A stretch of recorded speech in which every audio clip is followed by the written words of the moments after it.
Salam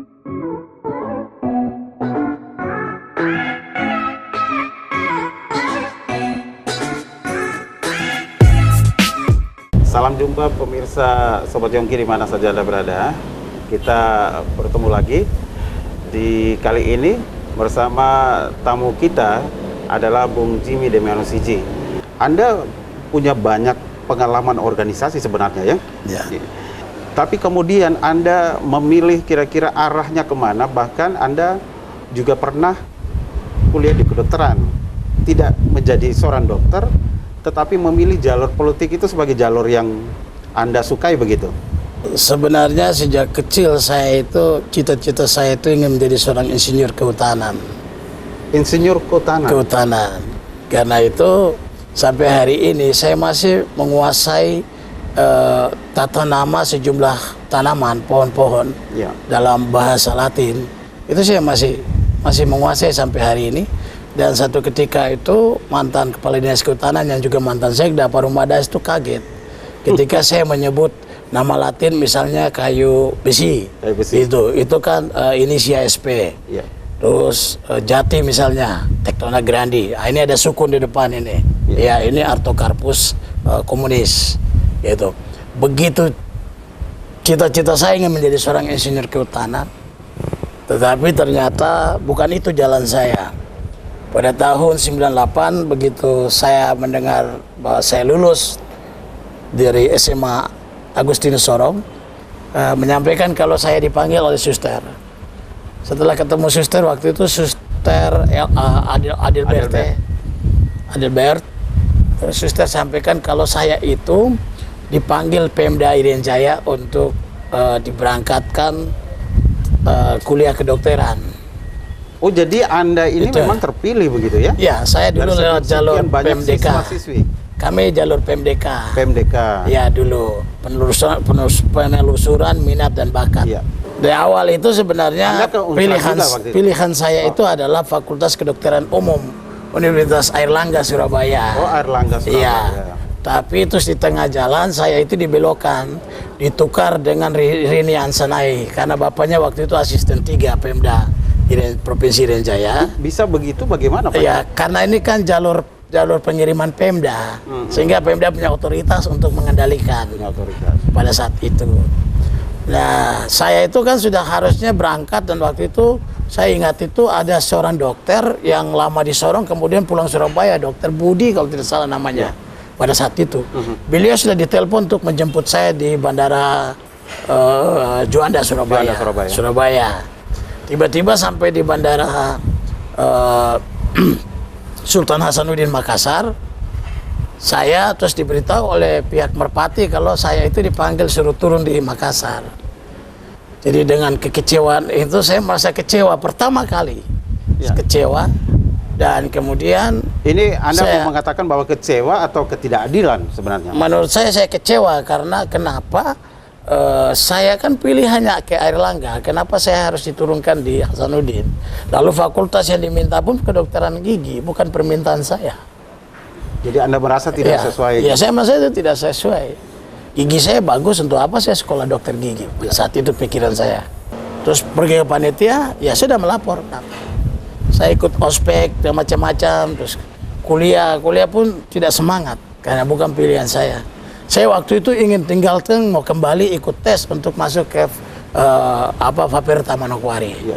Karena cita-cita saya ingin jadi seorang insinyur kehutanan pada saat itu. Proses-proses itu saya alami dengan ya perasaan bagaimana ya. Ya tadi Sobat Yongki katakan ada perasaan tidak adil. Ya saya juga merasakan. Jadi karena ayah saya yang hanya seorang kepala kampung pada saat itu di Kampung Fategomi harus melawan anak dari seorang asisten 3. Itu tidak gampang dan proses saya masuk pun juga hampir tidak dapat. Terima kasih saya kepada almarhum Elias Paprindei ya yang sungguh-sungguh berjuang pulang pergi kota Sorong Jayapura. Sehingga saya, Richard, dan Nelce, kami bisa lulus, jadi berangkatkan. Gitu. Akhirnya Anda harus kuliah di mana nih?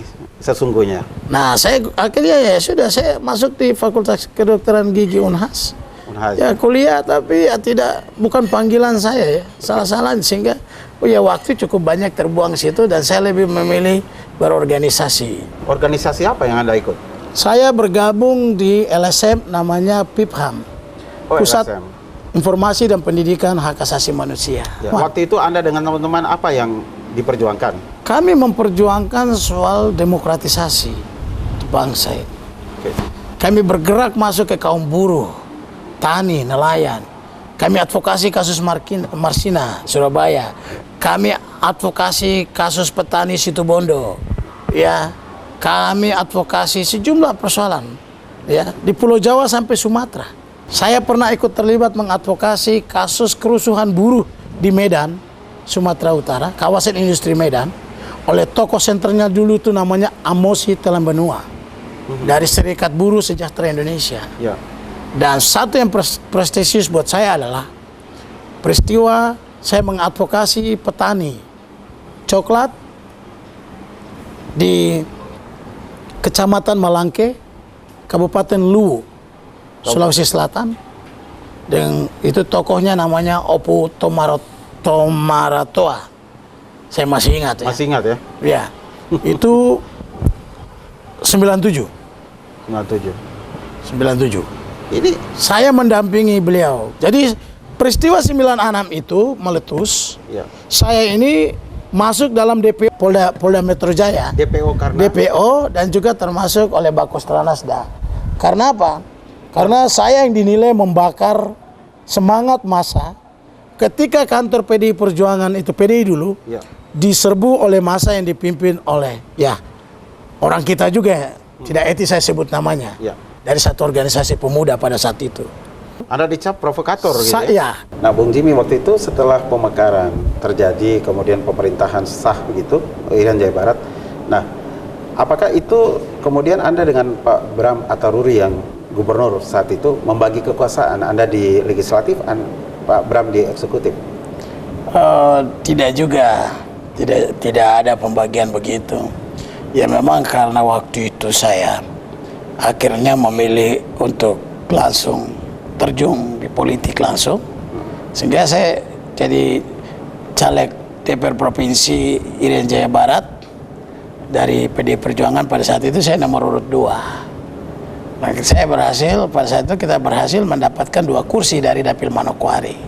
Saya bersama saudara Arkadius Hiatubun. Nah, kalau sudah masuk, lalu kemudian karena itu masih sistem pemilihan, sehingga pada saat itu saya sampaikan pada Kakak Bram itu untuk menopang saya untuk bisa terpilih.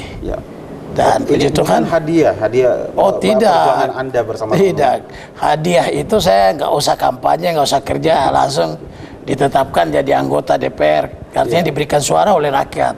Saya tidak sedikit kok logistik yang harus kita keluarkan untuk mendapatkan 1 kursi, untuk dana kampanye, untuk mobilisasi, untuk macam-macam. Itu akhirnya kita jadi tidak ada sesuatu yang gratis di situ. Semuanya dengan perjuangan, gitu. Nah, itu yang kita ini memang dari awal. Cita-cita kami itu adalah bagaimana pemekaran ini dengan misi awalnya itu dia menjadi bemper sebenarnya untuk bagaimana meredam kuatnya suara saudara-saudara kita yang menginginkan memisahkan diri dari NKRI. Setelah kami coba elaborasi soal-soal apa sih yang menyebabkan itu, hampir 75% itu kami berkesimpulan bahwa semua ini hanya akumulasi dari kekecewaan karena perlakuan yang tidak adil. Dan banyak yang kemudian sekolah tinggi-tinggi tapi tidak punya pekerjaan, tidak dapat jabatan. Saya mau katakan pada orang Papua, di masa-masa itu kalau kita hitung orang Papua yang pakai mobil mungkin hanya yang pada saat itu Pak Bram karena bupati. Sebagian besar orang itu pegawai kita masih pakai motor atau mungkin naik angkot. Hari ini hanya selang berapa waktu ini pada 2003 sekarang 12 tahun. Ya 12 tahun ini ya hampir kita lihat di mana-mana orang Papua sudah pakai mobil semua, mobil plat merah, ditambah lagi dengan plat hitam, banyak lagi di rumah. Oke. Ya kan? Nah, ini semestinya dari sisi ini adalah satu keberhasilan. Ya, satu keberhasilan karena kita berhasil membuat orang di luar dari konteks ideologi kebangsaan kita. Oke. Gitu. Jadi Anda mau mengatakan bahwa pemekaran Irian Jaya Barat ini sebagai jawaban begitu untuk meredam segala Ya, apa yang diinginkan begitu. desainnya itu. Bingkai NKRI. Saya pikir itu desain awalnya itu. Oke. Gitu. Cuma saja memang dalam perjalanan ini kita masih menemukan banyak hal-hal. Misalnya apa sih dampak positif dari kehadiran provinsi itu terhadap perbaikan kesejahteraan masyarakat? Memang betul orang akan mengatakan ini bukan sesuatu yang instan, sebuah proses. Tapi proses itu kan masa 12 tahun tidak menampakkan apa-apa. Ya. Kita hanya berkutat di angka-angka statistik yang sebenarnya hanya dibuat sekedar karena statistik tidak bekerja sendiri. Badan statistik itu bekerja dengan anggaran yang disediakan oleh Badan Perencanaan, Bapeda. Ya. Oleh karena itu dia bertanggung jawab untuk menyenangkan hati dari mereka yang memberi uang. Ya. Saya berkesimpulan ke situ. Sebab apa? Kalau dikatakan bahwa angka kemiskinan sudah berkurang, kenapa itu masih banyak orang lalu lalang itu bawa proposal ke sana kemari minta-minta terus? Kenapa? Berarti Masih ada yang ya, penurunan itu patut dipertanyakan. Kalau dibandingkan output pendidikan yang sekarang dengan yang dulu-dulu, saya pikir dulu-dulu tingkat kualitasnya masih lebih bagus. Sekarang agak menurun. Kenapa? Mungkin ada faktor-faktor yang tadi. Mengapa Anda mengatakan sekarang itu lebih terburuk dari yang dulu? Ya, karena apa? Padahal Anda kan sendiri masuk di dalam ide untuk memekarkan Irian Jaya Barat waktu itu. Iya, ide itu karena kemudian tidak pernah berjalan secara baik. Komunikasi-komunikasi yang coba kita bangun itu hanya sekedar komunikasi verbal saja. Oke. Sekedar kita bicara. Tapi dalam tataran pelaksanaan itu nol. Contoh misalnya, kan kalau kita mau tingkatkan itu kan tentu aparatur yang melaksanakan itu harus orang-orang yang mumpuni, orang-orang yang kapabel, yang mampu dalam bidangnya. Ya. Tapi kebanyakan kita lihat pengisian jabatannya hanya soal ini hanya bayar hutang budi pemilu saja. Jadi siapa bekerja di mana, apa dia dapat jabatan itu. Kan akhirnya apa yang dilakukan? Jadi lebih banyak rapat-rapat saja. Anda melihat sebagai balas jasa. Menurut saya lebih banyak balas jasa. Oke. Itu yang terjadi. Kegagalan Gitu. itu kalau kita melihat pemerintah pusat juga mengkucurkan Ya. ini dana otsus untuk diberikan untuk kemajuan Papua dan Papua Barat. Tapi kemudian juga ada penilaian bahwa ini juga gagal gitu. Ya. Kegagalan otsus itu tidak semata-mata disebabkan oleh pemerintah daerah. Pemerintah yang memberikan otonomi dengan sejumlah anggaran itu juga tidak bertanggung jawab untuk memberikan guidance, ya, supervisi, supaya barang ini mencapai sasaran. Ternyata itu tidak terjadi juga. Kita kritik tapi harus otokritik. Anda memberikan tapi Anda tidak mensupervisi. Ya, uang ini misalnya dipakai untuk apa? Jadi hanya sekedar memberi. Iya, sekedar memberi. Makanya saya katakan, uang yang datang ke Papua tidak sepenuhnya berlabuh di tanah Papua. Pulang ke Jakarta dengan jalannya sendiri juga.